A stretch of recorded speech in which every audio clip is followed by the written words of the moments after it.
Alright guys, TacticalRab back again today. I hope you're all doing well and enjoying your day so far. And with the World Championship just around the corner, there are still some significant questions being raised about the state of the game right now. The spawns are still a massive question mark for some of these pro players. And really questionable stuff happened at this past major. Will it affect teams significantly come the World Championship? Intrigued to hear your thoughts in the comment section below. Like if you guys enjoyed the video, subscribe if you were new as always. I greatly appreciate it. If you're new on the channel, thank you very much indeed for doing that. First of all, this from Octane thought it was a pretty incredible statistic. Joey, that being Joey Nubsy, right, the coach of Seattle Surge, texted me that we went 11-1 in hardpoint on LAN. Our only loss is OpTic on Checkmate. So they played, of course, a lot of matches on LAN in Stage 4 Major, Stage 5 Major. They played Paris and London both. Well, they played them twice, right, in both of the Stage 4 Major and the Stage 5 Major. Beat them every time in every single hardpoint. So those may be not the hardest hardpoints to win, but then to their credit, they play OpTic in the very first Major. They lose there. I think they lose in the Game 5, so they won one of the hardpoints, lost the other one. And one of the losses, of course, to OpTic on Checkmate. They were a pretty good team on that map, no doubt. And then at this most recent Major, they beat FaZe in both hardpoints,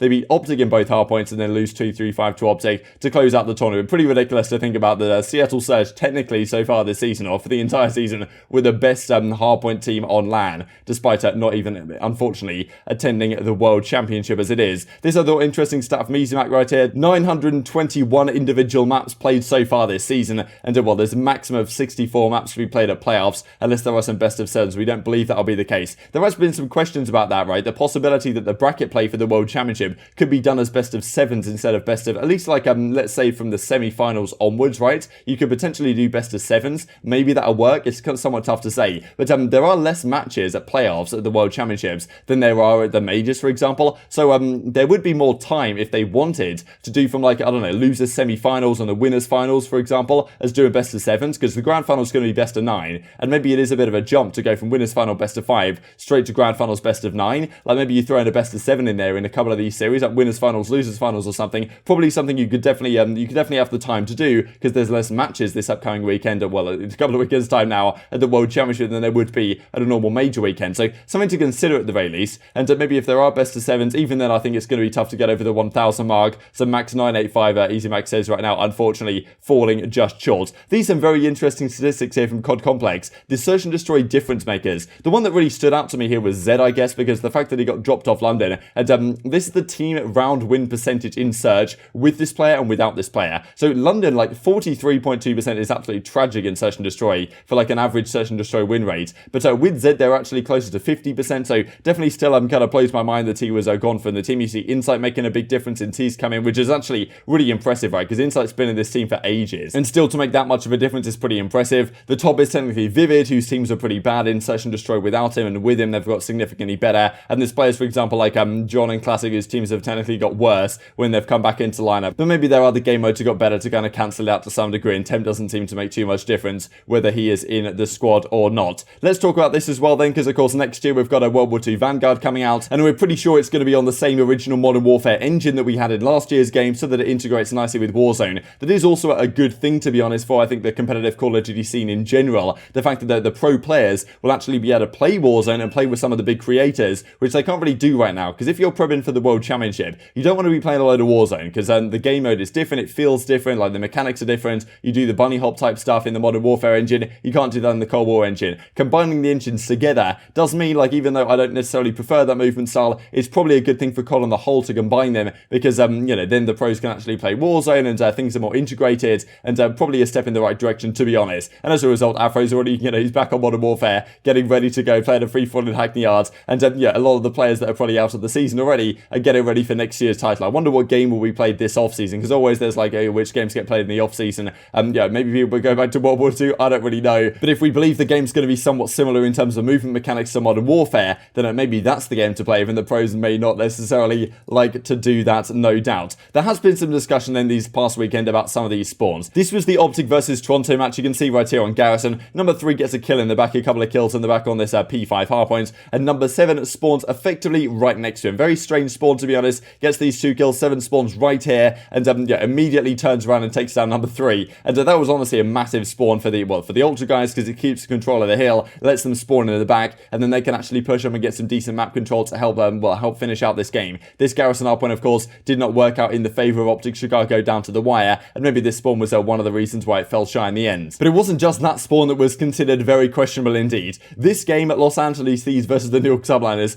Despite Thieves winning it in incredible fashion, it doesn't go game 5, and they knock out New York at this tournament. There was a ridiculous spawn that happened during this apocalypse, where Slasher kills Hydra in the back, and he's over towards the P2 rotation. He takes down Hydra, and then Hydra effectively gets his own trade. Hydra spawns up all the way in the back there, right next to Slasher, and, well, takes him out as a result. Now, it almost leads to this crazy comeback that Subliners managed to make, and they probably should have made it, to be honest, if they didn't completely troll at the end here. Like, what are they doing? Like, I don't really know what this setup is, to be honest with the boys. They, well, they fall foul in the end, and Los Angeles Thieves take the series. But, the chance to actually win this map and make the crazy comeback pretty much came from this incredible spawn that Hydra got, and it's something that we might have to consider, right, going into the World Championship. Slasher is literally playing for a kill here on the P2 spawn. He's playing his life. He's trying to pick up a kill, because Austin knows if he can get a kill here, he'd probably spawn out the guy from New York, you know, across the map. And I was talking to Austin a little bit, and this is definitely Fugaze. So Austin's playing his life. He's making a good heads-up play. Hydra knows, New York knows they're missing one, but Hydra goes down. He loses the fight, but here's the problem. Hydra is able to get his own trade.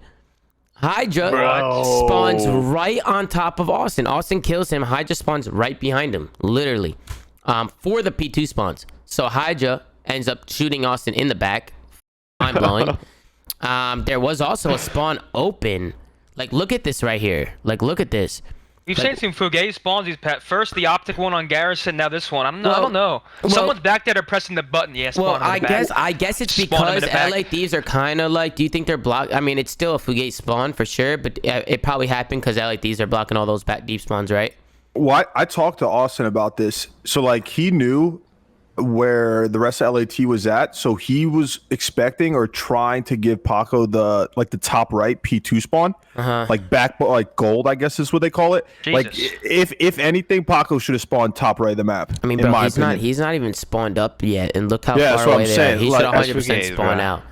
He should 100% spawn out here, especially where Austin's played up on the map. Bro, yeah, but look where number is. Like, number one's pretty much almost in Coop when he spawns. I feel like that guy should have spawned back dark. Like, I feel like if anything, he spawns a little deeper. I don't think he just spawned anywhere other than right behind Austin, then literally, my man's was... So people pretty mind-blown as this occurred at the time. What was that spawn? The discussion was, right, Slasher's all the way in the back there, thinking, okay, if I push up these stairs, he should spawn out, or he should at least spawn towards the P2 zone, not right to my left. Probably when Hydra spawns, he can see Slasher in his peripheral vision. Maybe he's like blocked by the pillars, because you know, like in that room back there, there's all the pillars that come down. So maybe just because there were some pillars in the way of like the line of sight, therefore Hydra spawns there. Maybe if Slasher looks to his left, he doesn't spawn there. Like, who really knows how the spawn logic is influenced? It's very tough to determine exactly what is you know, how to make the spawn logic work. Because it's you know, everyone complains when there's a bad spawn, right? But every time there's good spawns that make sense, then you know, no one actually says anything, right? It's only when things go wrong that the discussions start to be raised. This is what Slasher says as a result, as Vivid says, like, I need your reaction when he spawned right behind you. Imagine that they lost because of that. You know, he would have been throwing at chairs or something. Guy spawns up and got his own trade.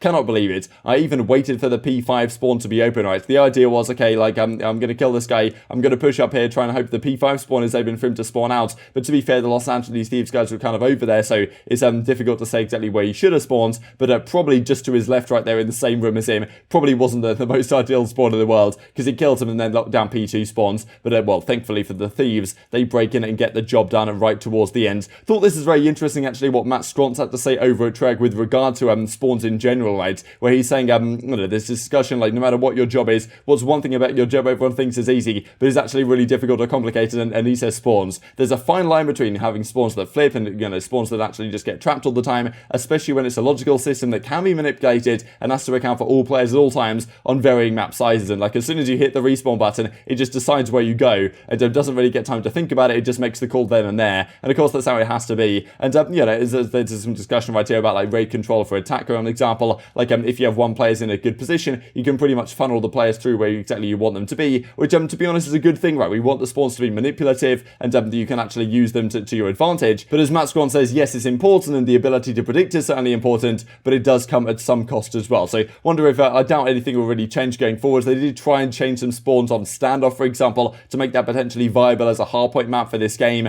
but it really was probably a too small of a map, and also the fact that the movement is different in this game, and that map, you know, Standoff in general is pretty like vertically oriented, to be honest, compared to something like Raid. There's a lot of buildings that you've got to clamber up into, and when the kind of movement mechanics and the jumping and all this type of stuff works a little bit differently, you don't have dexterity now like you used to. Obviously, mantling makes a lot of noise in this game, so reasons like that probably means that Standoff didn't play great in this game as it did before. You've also got guns that shoot absolute laser beams in this game, and no smokes in the game to make some sort of crosses work, so getting from, you know, all the way to P3 to P4, right through playground and through the middle of the map there, if there was someone sitting top green, was a massive nightmare, right? So for a few reasons, Standoff didn't work, but Spawns was certainly one of them, as the pros kind of indicated when Hardpoint initially came out on that game mode. But, you know, whether things get changed like this, just small tweaks like this maybe to the logic to say, okay, if there's a player in this vicinity, don't spawn a guy back there. Could be nice to see for champs, otherwise we may see something like this again. Wanted to mention this as well that Zero had to say, because I think a few people have been playing this game called Splitgate as of late, and, you know, it's just another one of these games that comes out, and guess what? It's got a good rank play system, and, yeah, so many titles just do so much better than Call of Duty, honestly, are doing, like, so much of the basics. Like, the rank play system comes out with Splitgate, everyone's loving it, a load of people are playing it, I think, last night on stream. If COD had that ranked system, I wouldn't get off this game. I'll stream a lot more of it this month, which seems a lot of people are doing, right? Because the rank play system is the key to so many other things that it's really frustrating that it hasn't really existed in COD for quite a while now. Maybe next year, with Sledgehammer back on the case, they did a good job in World War II. Maybe it'll happen again, but if it's not an Activision priority, then of course maybe it won't be an actual priority in general. Kevy Skills mentions this, right, because there's so many crazy comebacks in COD history. This one, of course, this past weekend is still no doubt an absolutely legendary one, but you got some incredible ones right here. The OpTic Gaming 011 comeback versus Rise Nation, the Full Sail, of course, the Seaside Hardpoint versus E United way back in the day, the 10-0 uplink comeback from E United, that, you know, the Full Sail that happened, Rokkr versus Huntsman last season here on, what was this, St. Petrograd, you know, the 2-0 9-2 round count, the ultra reverse sweep. This is like the crazy reverse sweep before reverse sweeps occurred. I'm pretty sure I made a 3 minutes in COD history on this series in the bottom left here on this channel, like last off season sometime, and certainly you'll have to work on videos just going through some of the crazy comebacks that we've had in COD history, because this weekend certainly, I'm sure, sparked some interest in that as a topic of conversation. And just to finish off with this from the Seattle Surge, they do some communications from their series, of course, yesterday, or well, they revealed this yesterday, but from the series they had against Atlanta FaZe. Pretty interesting to hear what these guys have to say, especially before the series, and look, these guys are nervous, and then during the series as well, and getting hyped when it actually comes to fruition, and miracles do indeed occur. Very much intrigued to hear your thoughts on all this stuff in the comment section below. Hope you guys enjoyed the video. If you did enjoy it, I'd greatly appreciate a like on the video. Really helps out the YouTube algorithm, like you enjoyed this content. Other people like you may enjoy this content as well, and I grow the competitive Call of Duty community. Thank you for watching as always, take care, and I will see you next time. I think they're a little nervous, I don't know. They are. Flying tractor? Yeah, one shot. He's pretty, One shot. I see What's in? I need it. Tyler, weak, dead. Yo, it's close, one shot, free kill. Close. Close. Last guy. He's on you. 3-1. Come on!